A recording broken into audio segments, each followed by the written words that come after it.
Hello. Oh. Welcome to the post-edit recap for Watanagashi. We made it. We made it, guys. All the way to the end of the arc. This has been a biggin. Yeah. The doorbell just rang. That's Should not we for answer us. that? No. I think we'll just leave Is it Renna? Has she come for us? So once again, Not for this those arc, of you this arc. who aren't familiar, the post-edit recap is, as the name might suggest, the recap where we come through and talk about the things we noticed in editing. Yeah. Which is mainly me. It is. I don't have as much to do for this one. I'm more about the first one. Because the first one is like, what are your theories? Tell me about your first impressions. And this one is like, refine your theories and shit. And also maybe we talk about what voices we liked. But there weren't that many new voices. No, they weren't. I don't know. So at the moment we are up to towards the end of Tatari Hiroshi. I would say halfway. I feel like we still have a ways to go. In terms of just the current length of Tatari Hiroshi, I think we're past halfway at least. I think we're just past the halfway point, but I cannot confirm or deny, mostly because I don't know. So yeah. Yeah, I think Watanagashi was an interesting one for me. Because, tell me your feelings. Because like normally every episode or arc we've done for this and Umineko, I've come out with a big interpretation or takeaway. Yeah.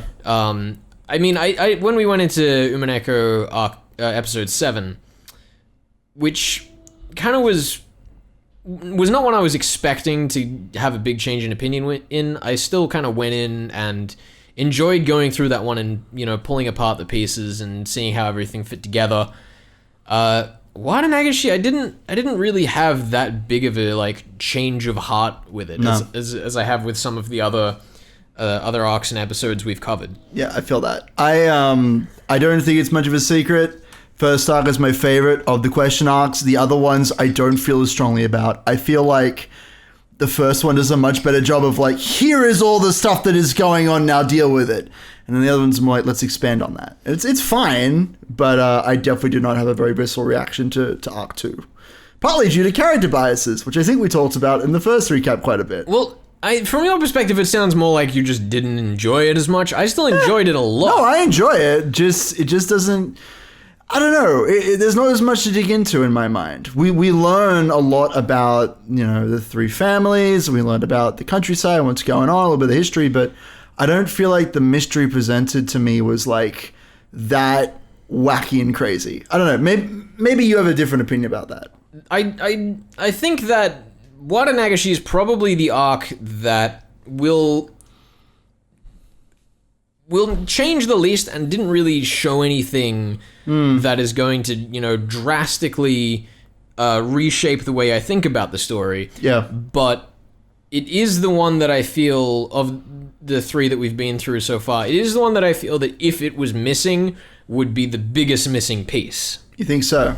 Like, there's a lot that goes on here in terms of how it teaches you how to interpret the story, in terms of the way it unpacks its own creations, in terms of the way that it establishes character dynamics, that I feel will be very important going forwards. Yeah. Even though, in a self-contained sense, there's not a lot to unpack. I think so. I think you're right on that. I definitely think that because we don't feel like we're constantly under attack from everyone in the village, we get a better chance to kind of see what Rena's like, what Rika's like, you know, in those moments when we're away from the group.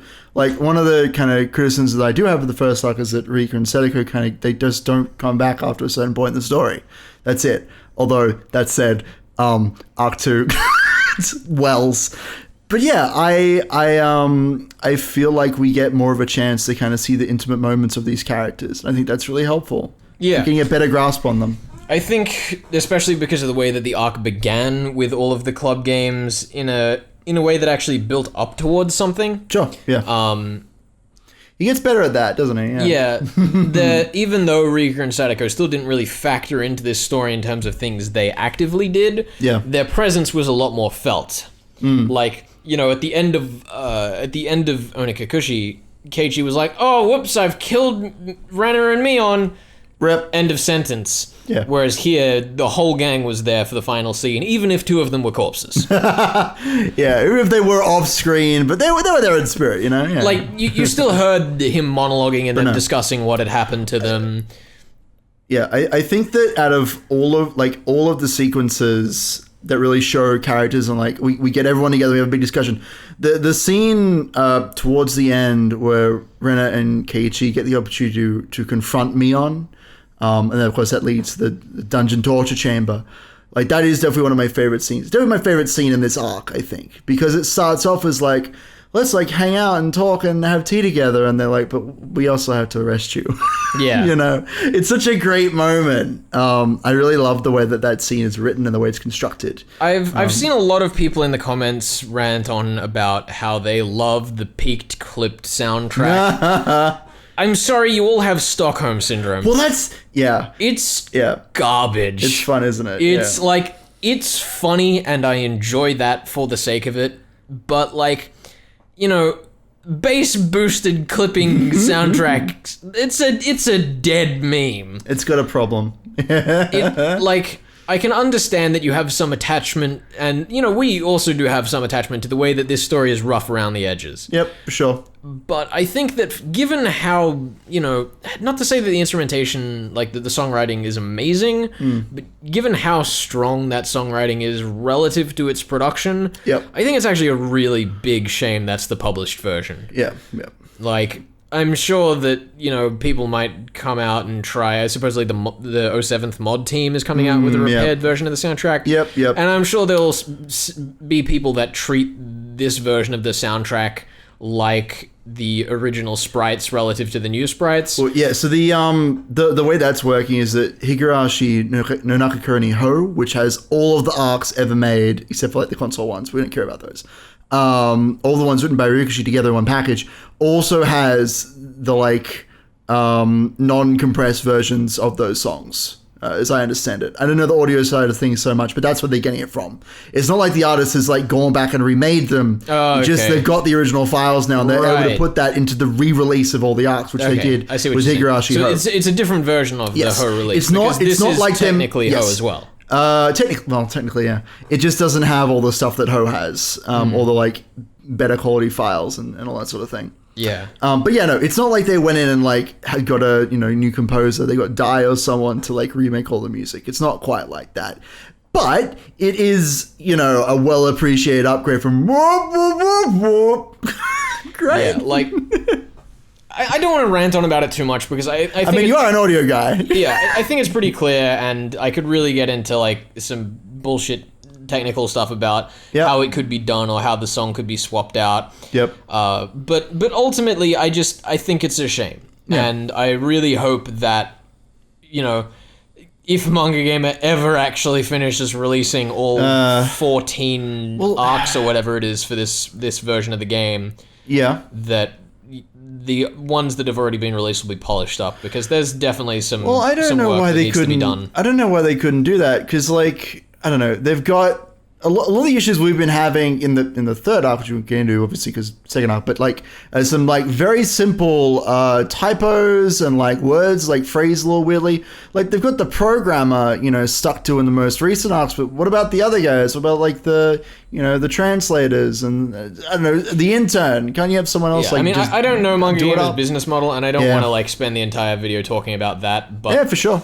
I definitely think that this release of the game has not been treated as well as it should have. Yeah. Better than it was originally, though. Yeah. The translation is significantly improved. I only ever read Onikakushi Hen and a little bit of Watanagashi for my original read of the visual novels. I didn't go any further than that. But it's much easier to understand, just generally speaking. There's a lot less technical language in speech between teenagers, which is always good. It doesn't sound like it was written by a 40-year-old man, that sort of thing. I like it. I like what they've done with it, mostly. Yeah. Hopefully the music gets a touch up, though. Hopefully. But yeah, what else do you want to talk about today? I kind of wanted to go back over the whole issue of the romance between Mion and Keiichi. Oh boy! Are you looking at things with love? Is that No, what's happening here? no. No, never? Okay, It's wow. not happening. I tried, guys. I tried. We What's happening? spoke a bit in the initial recap about how I perceived it as more a seeking of respect. Yeah. And I do think that I still utterly stand by that, and my sure. perspective in that regard hasn't changed. I did enjoy, though, on a recap going through and getting to see all of those moments that were foreshadowing that romance with a bit of hindsight. Because there are definitely some that were like, just completely went over my head. Yeah. Like, there were a whole bunch of different moments where, like, Keiichi and the rest of the club had differing opinions on what each sister was good at and the way that each one described the other. Yeah. There was also, like, when, you know, the way that Mion got embarrassed in certain scenes about certain things. Like what, Felix? I mean, the clip's on screen, Ben. Oh, is it now? It is, for the audience, not for you. Oh, it's not for me. You guys love to tell me in the comments what she got embarrassed about. Yeah, I'll go through and choose those clips, like, after... But there definitely were some really good examples of where that had been foreshadowed in places that went over my head. I don't know if that says something about me as a lacking romantic. I mean, that I'm missing signals. I'm definitely lacking in the romance from you, Felix. That's all I'm saying. Sorry, Ben. You better be. The other thing that kind of interested me was what? I picked up on that romance way earlier than I would have. I would have thought that I would. It's interesting. I wonder why that might be. Maybe we might be reading some romance novels on the side. No. Oh, okay. It's fine. But it was just strange to me, the way that, like, I started to pick up on certain clues and what they meant before other clues that when I was rereading seemed more obvious, if that made sense. Sure. You went out a bit backwards. Yeah. I think that it's a very... It kind of shows my interpretation of the whole thing, that the examples that I picked up on were the ones that hinged more at that wanting respect rather than romance, and the ones that I missed. Yeah. Well, Like, I still stand by my perspective, but there definitely was a level of misinterpretation that led me to that conclusion. Sure. Even though I do still stand by it. Sure.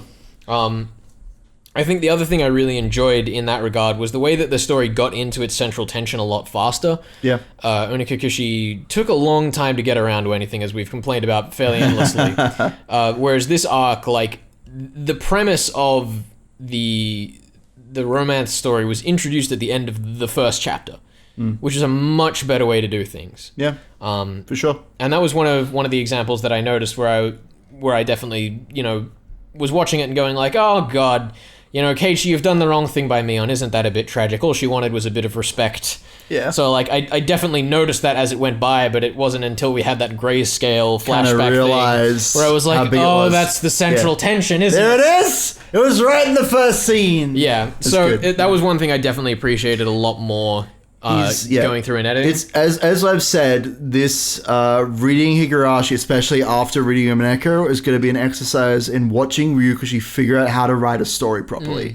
And I think that the Chekhov's gun, you know, use of that, setting up things in the very first scene that will pay off in a really big way, and not in an obvious way. Not like we start off with someone being horribly murdered. Oh look, now they're being horribly murdered, but stuff like that. Like, oh wait, that doll was like, it was an important thing. You know, that sort of thing. More subtle clues, I think. Yes, I did also enjoy the whole thing with the doll, where right down to the final bit where they're talking about like, oh god, it was the doll, wasn't it, Mion? But Keiichi offered the doll to both sisters, so it still has scope to be either of them. Yeah.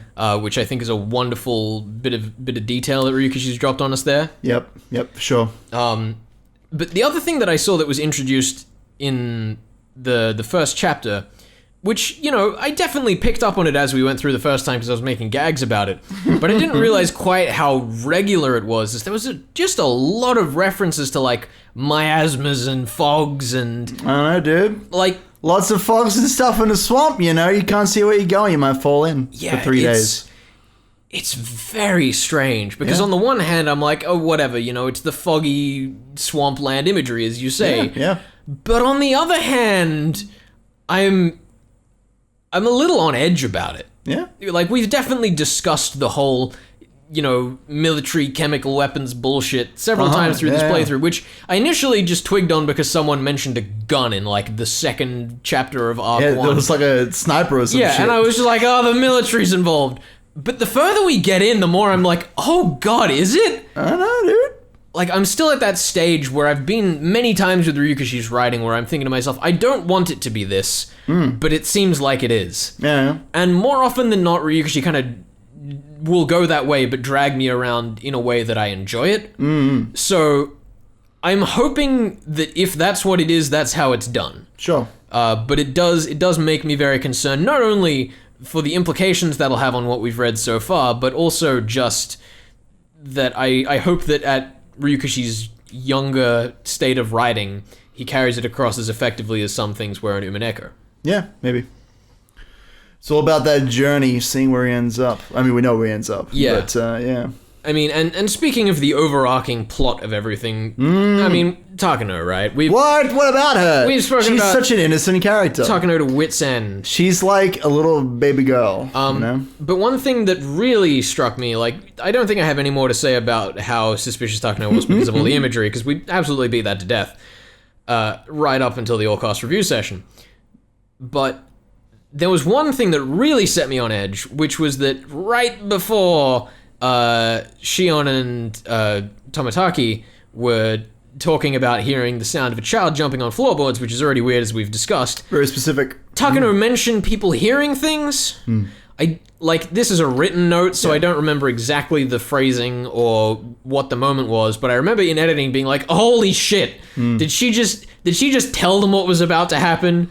Does she know? Does she know what's going on? Like, I'm assuming she does. Maybe. The other thing in that scene was that Takano mentioned the canned flesh incidents long before it was ever brought up by Mion. Yeah. Like, we had a bit of a break in recording, so I'd kind of forgotten about that by the time it came around, but I did enjoy in editing the way that was foreshadowed, so that when it got around to the canned flesh, you were like, oh, Mion's grandfather did the food? Yeah. Oh, it was that food? Oh, no! Well, I think that's kind of the fun thing is that Takano comes in, she's a bit of a historian, a bit of a, like, she's interested in, like, the myths of the area, and she's like, this is all the crazy shit that's been going on in Cage. She's like, that's freaking weird. Are we sure that's a real thing? And then we have it confirmed at the end. Yeah. It's really interesting. As we were speaking about in Arc 1's recaps with the whole different forms of myth. Yeah. It was another interesting look at how that myth has evolved from being, like, descriptive of how things were to being prescriptive of how people carry things out. For sure. I really enjoy looking at the story in that scope, and I definitely, once we get further in, I'm probably thinking like Arc 4's recaps. I really want to sit down and be like, what are our core myths? How have they evolved? Yeah, sure. Because I think that'll be a really interesting tool to have going into the answer arcs. Well, if you're going to do it, I was going to say, if you're going to do it any time, do it between the question and the answer arcs. Don't just jump straight into them, you dummies. Those of you who read straight from Umineko EP4 to EP5, what are you doing? Think about it. Try and figure stuff out. Yeah. That's how we read these works. I think stopping to think about every arc between them is a really important, like, stage in how Ryukashi writes. For sure. I mean, as we've said, the way that he kind of writes his novels, to learn, to better himself with his craft, he releases the work and then he goes on a 4chan or whatever. It's like, hey, what are the theories people are making? What are they excited about? What do they want? Like, I remember, shout out to, oh my goodness, who was it? Who is it that did the production diaries? Who's that lovely person? Rockmore. Yes, shout out to Rockmore. Who showed us all that stuff. I think we've mentioned a little bit, but yeah, there was a bit in the production diary talking about how people said they wanted more slice of life sections, which is like, good on you, Higurashi, good on you. Yeah, for Arc 1 in testing, people were like, we don't have enough of these kids hanging out doing silly stuff. We want more of that.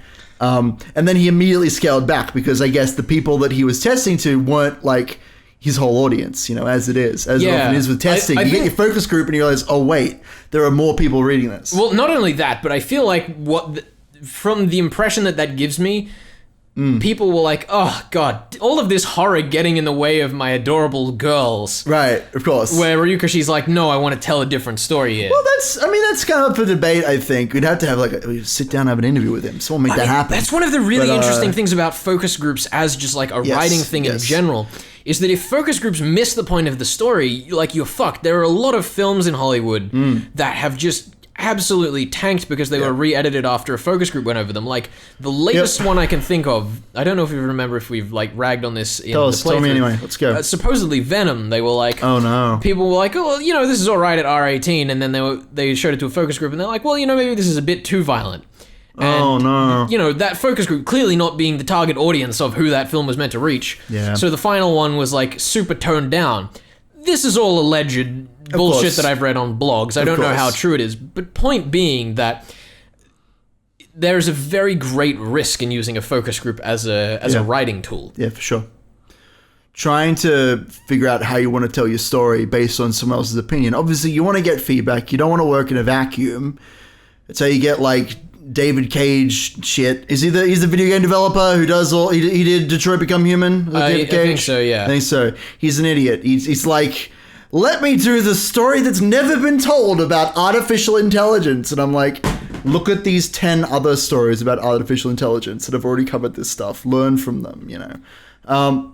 I think that, you know, seeking feedback, focus groups can be helpful, but if you over-rely on that shit... you end up with a story that isn't what you wanted to tell in the first place. I think it's a risk of who you pick, how you interpret their feedback, and like how you integrate their feedback. For sure. Because something like The Martian, for example, which, if you're unfamiliar, was basically that story was published on the internet for free, and people basically edited it for the guy. They were like, oh, you know, this isn't well phrased. Could we change this? Or, you know, this is, like, too confusing. How could you explain this better? Right. And basically it boiled down to being a very accurate but compellingly told sci-fi story about a dude trapped on Mars. Yep. And I think that's a really good example of how feedback in the creative process can lead to a good product. Yeah. But as we've said, there's definitely a big risk, and you can get bogged down by it. You just gotta fly solo. Look, if the recent Netflix success Bandersnatch has taught me anything, it's you gotta fly solo.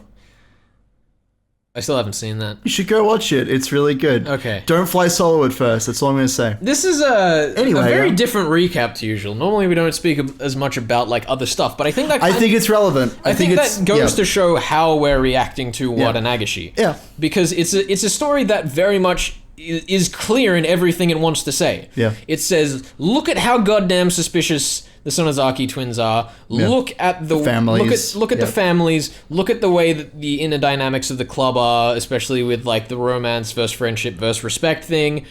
It shows you that Takano is incredibly suspicious. It shows you more of Ueshi's motives in terms of what he wants. Best boy! And it also wraps it up in the all-cast review session by saying, well, gosh, those Sonozaki sisters were just too suspicious, weren't they? Which I think was an implication you could have drawn yourself, but even if you weren't, the all-cast review session does go out and say it. Yep. I think in editing, I was a lot more satisfied with the all-cast review session than I was. You were not happy with it on the way through. You were like, nah, skipping it. Nah, it's gonna make another joke about how he doesn't have a sprite, boop. Like, you dick. I still don't like it, but I liked it more. I'm okay. You liked it. You hated it less, let's say. Okay. It still has the same shortcomings I complained of, but I think that going through and editing, I can understand, as I always could, I could always understand why it was there. I just think that the execution was better in retrospect than I thought, because I came back to it and went like, oh, okay, so, like, he did say this thing a bit earlier and he's just making sure you haven't forgotten it. Like, I didn't have that same reaction with Ono Kikushi's. Have you considered it's just that maybe not everyone is as smart as you and it's okay to not, like, follow everything as closely and put as much effort into it? You think that's maybe okay? That's the thing? Here's the thing. I completely understand that that's the way that this can seem. Yeah. My point with the all-cast review sessions is that if he needed to do that, it probably could have been done better earlier in the story. Sure. I will never dispute the fact that they have a place in the story. Sure. I'm going to say this until you stop hounding me about it. But I will always hound you about it. Like, they have a place. Their place just should be smaller. Sure. That's all. That's good. I like it. Succinct to the point. What's next on the agenda? Well, the other things on the agenda... still going? The other things on the agenda... No. The other things on the agenda are kind of just small things that I noticed and was dubious about... Details about the characters in the town and that sort of thing. So, like, certain things like the bikers, like, obviously they were brought up and given a lot of screen time in a short burst. They were antagonists. They were like secondary antagonists of the novel for a little bit. It was great. It's really weird to me to look at them and think whether they were just meant to be a way to emphasize the point of the unity of the town, or whether they're meant to be reflective of something more. Maybe. Like, especially if we're getting into the whole military theory, because it looks like I'm actually going to have to start taking that seriously rather than just joking about it. Like, were they the, like, scout team that was sent out and the ragtag group of bikers from the city was just a cover? Yeah, who knows? Maybe they're way smarter than they look. Like, sound. I'm obviously overdrawing that. That's not what I think it is. The point being that I do think that by introducing those characters and giving them such a presence, and especially giving them a tip of their own, feels like they're going to have a bigger role in the story, and I'm really clutching at straws to figure out what that could be. I'd love to, like, discuss that, but I don't feel like it's my place. I feel like I can either confirm or deny that the bikers have any significance at all. I will not be doing that for you. But yeah. Glad you're paying attention at least. I also really enjoyed the way that Takano's corpse was presented in this arc. Yeah, I mean all the corpses, right? No? Not all the corpses?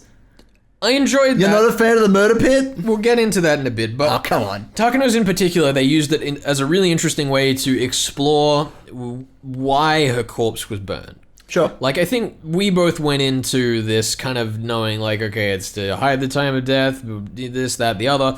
But the story kind of raised a few interesting points that even I hadn't considered. Like, the fact that it was burned in the prefecture of a nearby town. Yep. Like, the other precinct has it, basically. Whether it was to, like, try hide the corpse or show it off is really unclear. Yep. Like, was the intention that the other police would find it and then not tell the Ichinomiya police, because that kind of seems to be the reputation that the Gifu prefecture has, because they're like, oh god, the Gifu police, they're not letting us touch this case at all, like they're taking it for themselves. So is the fact that we're getting any information from it at all, like, meant to show that they slipped up or something along those lines? I don't know. I mean, that's the question, isn't it? If it was done by humans, to err is to human after all. Yeah, so I enjoyed that presentation. As you say, the murder pit was great fun. Woo! So many buddies down there. There were like 5 buddies. Yes, I really enjoyed the fact that they brought up the trustworthiness of autopsies in that particular regard, because I think the whole thing of like, oh, we have a doctor on hand, he could be lying about this autopsy, like, that's one thing that's kind of tropey in murder mysteries. It's a good trope, though. It's a good trope. Like, it's a good trope. Can we trust the doc? It's very important. It's very important. It's a set piece. And it's not like that trope is missing here. I just find that the way that it is presented here is at least new to me. I'm sure it's been done elsewhere, but at least in the stories I have touched, this is a newer way of approaching it, of just saying like, well, the entire police prefecture with their research and investigation has said this. Right. We can't just be like, all right, so the doctor said this, the culprit, I could disregard his testimony. Yes. I find that very suspicious. Entire police force of Oishis. Yes. Yeah. So very difficult to discount that many Oishis. The fact that it was Mion found at the bottom of the well is just fascinating, because as you would have heard through the playthrough, I think that it was Shion that was actually perpetrating things. Right. And so the fact that it was Mion found at the bottom of the well either means that there was a twin swap going on all the time, and that their like medical records were switched, or that I am right in some regard, or that the autopsy was wrong. Like there are so many different possibilities cleanly drawn up by this example. I really love the way it's used. I mean, I think that that's definitely something the fans want me to like interrogate you about. We kind of talk halfway through the playthrough. We're like, all right, so these scenes were with Mion, these scenes were Shion, or like pretending to be each other or whatever. But like, when do you think those sorts of switches occurred? Can you point to any scenes where you think like, oh, for sure it's this person, or like that sort of deal? I think once the crimes start happening, everything we see where there's only one twin there is Shion. Okay. Like, that is just the way I see things. That's the way I'm interpreting it. Like, I don't have a lot of ground to stand on. Like, a lot of it is guesswork. I don't think we know Mion and Shion as well as the story tries to make us think. Okay. Like, obviously the story is presenting it as confusing. I don't think there's any discrepancy there. But they've clearly tried to say at the start of Wada Nagashi, like, these are the clear aspects of Mion's personality, these are the clear aspects of Shion's personality. But the further we get in, the more conflicting those seem to be with what's actually presented to us. Sure. And I don't know whether that's to say that our interpretations initially are wrong, or whether, that's when the tricks start. So, as much as I could poke at it and say, like, this scene I think is with Shion, this scene I think is with Mion, I'm mostly just interested in what the actual construction of that is when we get to the answer arc. Like, how was it pulled off? I'm probably going to try and, puzzle it out in detail before we get to the answer arc, but there's no real ground to stand on, I think, yet. It's just a lot of guesswork. I think especially as we get through Tatari Higurashi, there's definitely been a lot more directly on Mion and Shion's personalities. I feel like we've got to see them more clearly. Especially, as I said, right back in, like, part 8, I was like, I smell baseball! Woo! Because, like, the way that Shion was acting in that scene kind of implied a sense of longing, and I was like, alright, cool, other boy in the town, only one that's been introduced, Satoshi. Right. Like, that's... You think he's, involved in this somehow? Well, I thought that Shion's, like... The romantic reflections we saw in Shion in this arc were reflective of a sense of longing for Satoshi. That was my general interpretation, which Tatari Higurashi has demonstrated to be more or less correct. Right. So okay. I think that those puzzle pieces were there from the beginning, which again was good to go back and see. But I think that we still don't have enough of what sculpts those personalities to pick it out. And, like, I'm just going to basically find ways to rephrase that until that's fine. until I give up. I guess I'll rephrase the question then. If you think it's just one of the twins doing the crime, and you think that's Shion, right? Yes. Okay. I think Mion was trapped and basically made to watch as Shion tore her life apart. That was going to be my question. What do you think has happened to the other twin at that time? Yes. Okay, sure. I don't have the moment right in front of me. I'll probably whack it up on the screen or something right about now. Woo! Meta time! But there's a point at which the twins stop both appearing in the same scenes together. Right. And I think that's about the point, like, after the festival, we can basically say that, all right, Mion was in the cage, done for. Right. Okay, cool. It's a good theory. I like it. Mm-hmm. I also just wanted, before we moved on about the Mion and Shion thing, there was a moment, I can't remember in which video, but I basically was like, wait a minute, didn't they tell us how ridiculous it was that Shion would have come all the way from in town to give Keiichi food and then go all the way back into town for work? Yeah. Turns out the story never said that. That was just me. I was wondering when we would get to that. Like, I'm still correct. I was still correct that it is in fact a true fact. She would have had to have come from Akinomiya very difficult, all the way there and back. Yeah. I thought the story had presented that. It was not entirely what was going on. Yeah. Yeah. You misinterpreted the scene a little bit. That's right.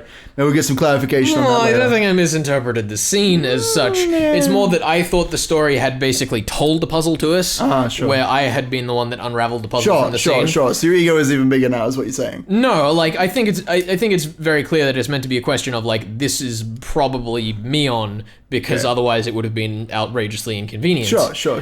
All right. But I thought that the story had said in Keiichi's internal monologue, "Ah, well, geez, isn't that weird? She's come all the way in from Akinomiya." I see. Whereas it was actually just me going, wait, she came all the way in from Akinomiya? Of course, because that's how things seem to have gone. Yes. Oh, actually, I do have one very important question for you.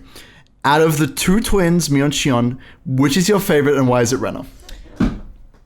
That's a good question.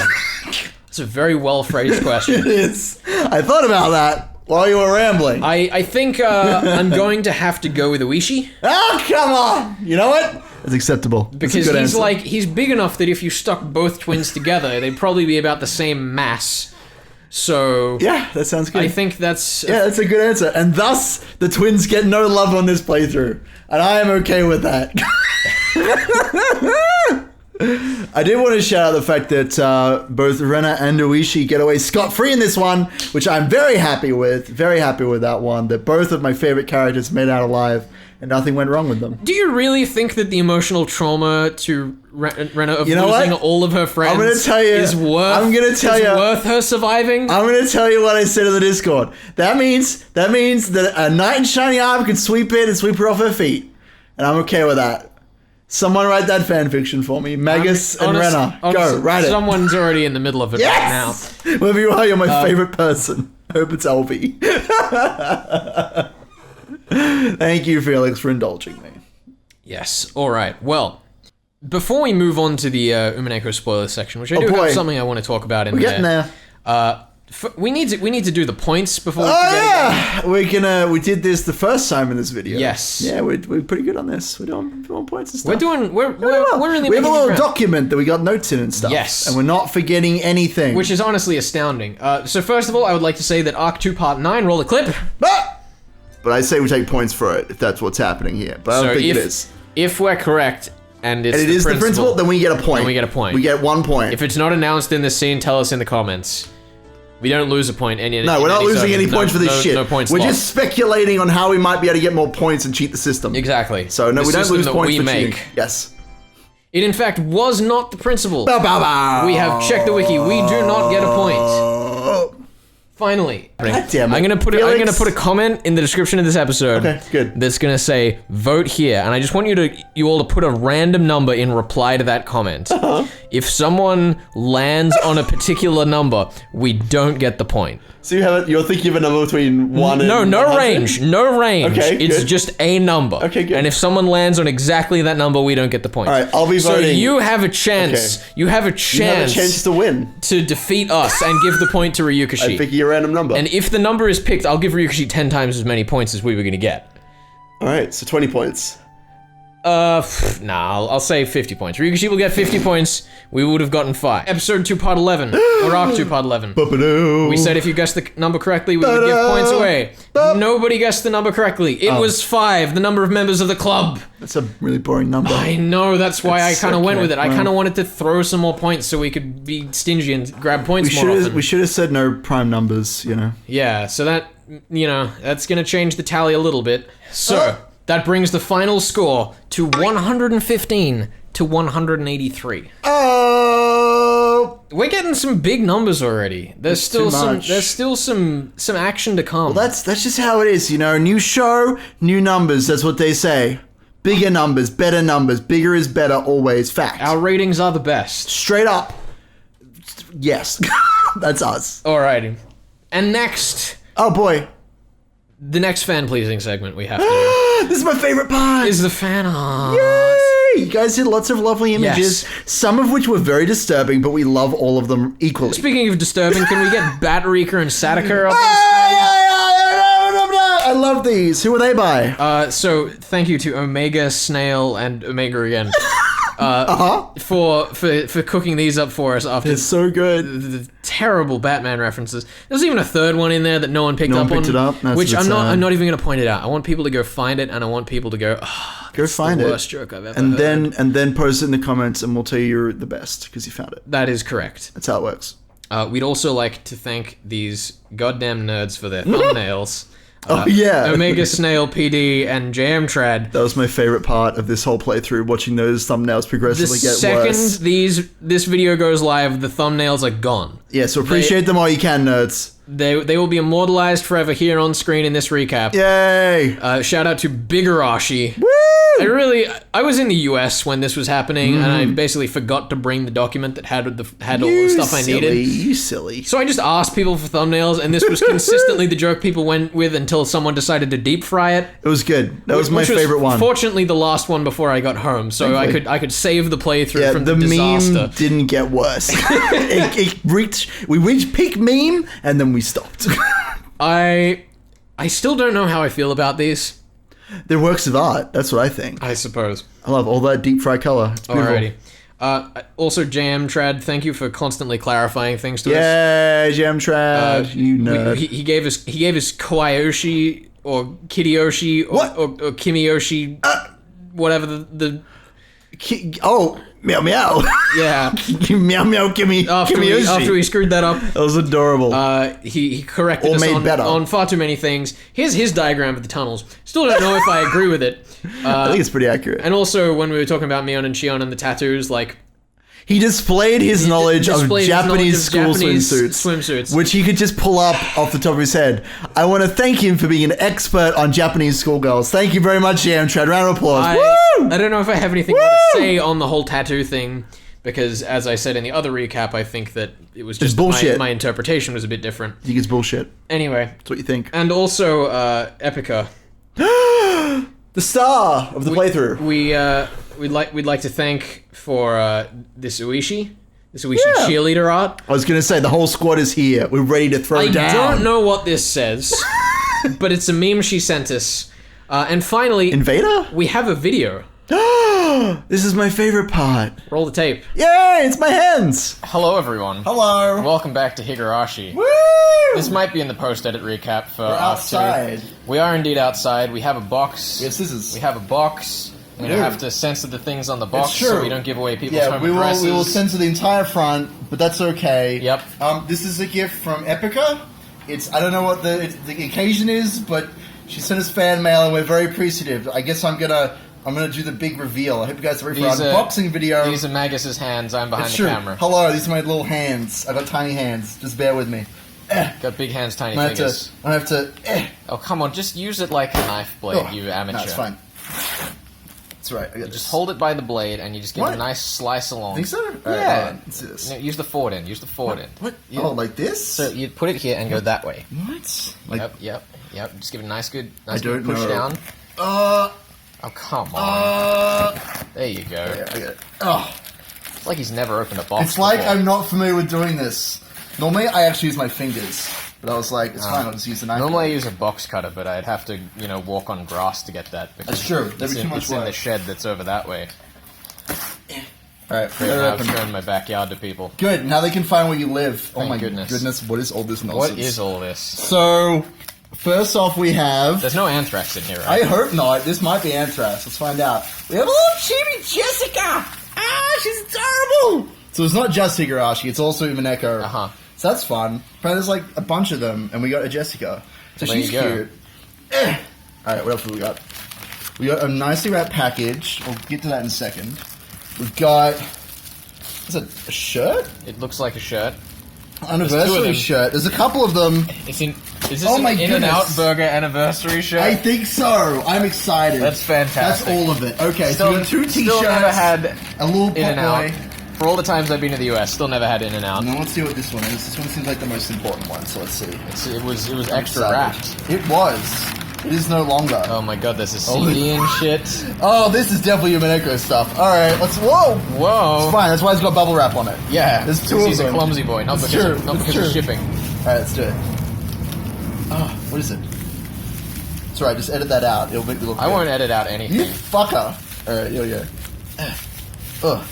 There's a bunch of stuff in here. Holy fuck. Let's put it Oh here. my goodness. So we've got... Oh, Spread oh, this it's a all little out. drawing! Oh, it's you! Oh, it's adorable! It's baby girl. Shout out to Large Hadron Collider. Got a bunch of cards which I might look at. Little keychain of Amakusa. It's adorable. Oh! Oh my goodness. What is that? I don't know. Eiko Shima... Meant to be the extra. Shimamiga. I don't know what this is. But it's got some songs apparently inspired by Rena. I'm excited to have a listen. There we go. It's adorable. I'll have to find out what that is. Epica, tell me in the comments. And then, what is this? And then here, just quickly. Oh, and these little... quickly vet I those. get you. Vet those for spoilers. Okay, let me have a look here. I don't know. Is this like? Oh, it's a... What is this? That's a spoiler. I'm gonna hide that one. All right, you do But that. I think everything else is fine. So let me just... I'm just gonna put that one on the chair there. There we go. Alright, All right. there you go. Put these out over. Spread them out. Over Spread the them out. on over the t-shirt. That's corporate what we deserve. branding. Oh my goodness, is that Kasai? Oh, that's amazing. And a character who you haven't met yet, so I'll hide that one too. Yeah, that's Kasai. That's his art. He's Shion's like The bodyguard or whatever. bodyguard, chauffeur, whatever he is. Uh huh. And then finally, on top of all of these wonderful things, we should read that out by the way. But what do we have here? It's some kind of CD. Oh, is that Rose Gun Days? You motherfucker! We are not playing Rose Gun Days. All right, it's Rose Guns Days, the best I don't know what that means, but it is apparently the best. You reckon that they just put that on there to try to convince us to play it? I think so. Epica, thank you very much. Well, yes. Is that's this it. all of the seasons? Wait, I want to read the whole thing, unless it's, like, personally revealing. Magus Shu plus Jakurno Chu. Thanks for all the good times. Your playthroughs have been amazing. I'm always eager for the next video.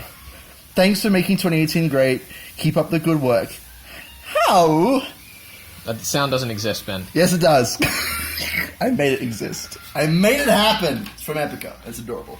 And it says baby girl on the bottom. So yes, here you go. There's some extra pictures of the wonderful goods we've been given up Yay. on screen. Also, final shout out to PD for, so far, the most accurate representation of this playthrough. Is this foreshadowing? Is this foreshadowing? These are the questions. Alrighty. There, we've done our obligations as hosts with fans. Just throw that around. It's time for the Umaneko section. Oh, yay, my favorite part. Now, general rules for the Umaneko section. Get out of here. No direct story spoilers, but we still have, like, context. Yeah. So get out of here if you want to stay completely clean. This is the part where we talk about, like, hey, this is how she's writing improved, or, like, themes and stuff. So if you want to have the unbridled, unchastened experience of Umaneko, then leave right now. Okay, so this is like the EP3 of Higurashi. That's what I'm feeling. You feel like? This feels get like stuck into it real quick? No, because this is like the teaching chapter. I feel like, based on how I saw this story in editing, this feels like the one where Ryukishi goes into us and says, hey, have you considered that this could be a game between you and me? Isn't it strange that the twins are so obvious, yet I'm telling this to you so early? It's a fascinating way that he's given the same lessons this time. Because in episode 3 of Umaneko, it was very much just like, this is a rule, here's how to apply it, here's the rule in action. There you go. Whereas, easy as that. If anything, I kind of enjoyed this more in terms of a teaching method. It's a bit more subtle, isn't it? Yeah. That's his general vibe for Higurashi. He doesn't have those same tools that he has in Umaneko, wink, wink, wink. He's much more subtle about it. There's still, moments where characters are monologuing at us, but it's all in character. It's all like, yeah, let me tell you a story, about myself. Or let me tell you about this time when, blah, blah, blah. It's interesting, and I'm glad that you're enjoying it. I think that the kind of simpler way of explaining those concepts is, as you say, more organic and, like, subtle. And I really appreciate that. I think particularly the thing I enjoyed most about this, as we mentioned in the previous recap, is the idea that this could have just been the end. Yep. Like, if this didn't sell well, this could have been a good ending. We would have been like, oh, yep, Sonozaki twins, guess it was. And it was only because of that hospital scene and the all-cast review session that it really raises any more questions. Like, obviously there would have been, like, problems and loopholes, but I still think that it would have gone down well if this was the ending. I think you could take any of the arcs and just boop, throw it on a shelf. A few minor tweaks, cut out a few scenes, replace a character or two, and you're done. Yeah. I mean, that speaks volumes of how he has his Hinamizawa bus stop play, which I would not recommend reading because it will spoil everything. But it was the first play that Ryukishi ever he wrote it for a festival or something, and it's basically a proto Higurashi. It has all the same story beats of the 8 arcs, but just in an hour-long play. Yeah. I mean, it's not terribly difficult. The formula that he has down is easily used to create a series of short stories for sure. Yeah, we've spoken at pretty decent length about how I enjoyed the Umaneko tea parties more than the all-cast review sessions, and that's still true. But in all honesty, if we cut out the tea parties, or at least edited the way that they were presented, I'm really enjoying the way that this is a self-contained story more the further we get in. Yep, it's good. To some extent, I'm not as hooked on the story. I'm not like, fuck, what happens next? What about the next episode? Which was... How will Battler get out of this one? Which was honestly killing me at some points in Umaneko. I was like, oh, I just need to keep reading. I don't have that, but... No. If anything, that kind of makes me enjoy it more because I don't feel a pressure to read. It's a lot comfier, yes. I think. This story is a lot easier to read. I feel much more comfortable putting it down and leaving it for a while and coming back to it. It's the same way with serialized TV shows, right? Yep. You watch those shows and they end on a cliffhanger and it's like, oh, God, I guess I'll watch the next episode. for the like Game of Thrones fans, for example, they've spent months waiting for their final season, and it's going to be over in the fucking blink of an eye. Yeah, for sure. And it's one of those shows where I can't just go like, oh, I guess I'll just watch season 8. I'm going to have to fucking rewatch seasons 1 through 7 to watch the final season. And that's not something that I appreciate about it. Yeah. Like, I can appreciate that it's still worth rewatching, which is something I definitely appreciate and enjoy about Umineko. But, you know, to me, if I have like a collection of books on my shelf, I enjoy just being able to like, you know what, I'll reread just this one. I was going to say, even though when you did go through Umineko, you did basically reread all previous episodes. I feel like that is almost a requirement. If I don't feel like I could just pick out, you know, Umineko episode 6 and read it. I'd feel like I'd have to do the whole thing. Yes. It's kind of like, as we've discussed before, the Lord of the Rings movies, the extended editions. Absolutely. They're fine on their own, but honestly, you want to watch them all at once. You want to get everyone over. You want to have a good time doing it, and you want to watch the extended editions because that's the best cut. Yes. Yeah, like Umineko, you've got to read the whole thing again. With Higurashi, I have no problem sitting down and just reading one chapter, or even like, you know, watching one, you know, arc of the anime and then watching, you know, the next one, the VN, and all that sort of nonsense, mixy matchy nonsense. Absolutely. I think you'd be totally fine doing that. And I like that. I like that it's a bit more pick up and play than Umineko. It's less daunting, and I also feel like, once again, no spoilers for Umineko, but I feel like you have to have less, like, literary, like, you don't have to have read as much or be, like, familiar with all these, like, complicated murder mystery tropes and things. One of the things with Umineko is it is a fantastic example of a deconstructive story. Yep.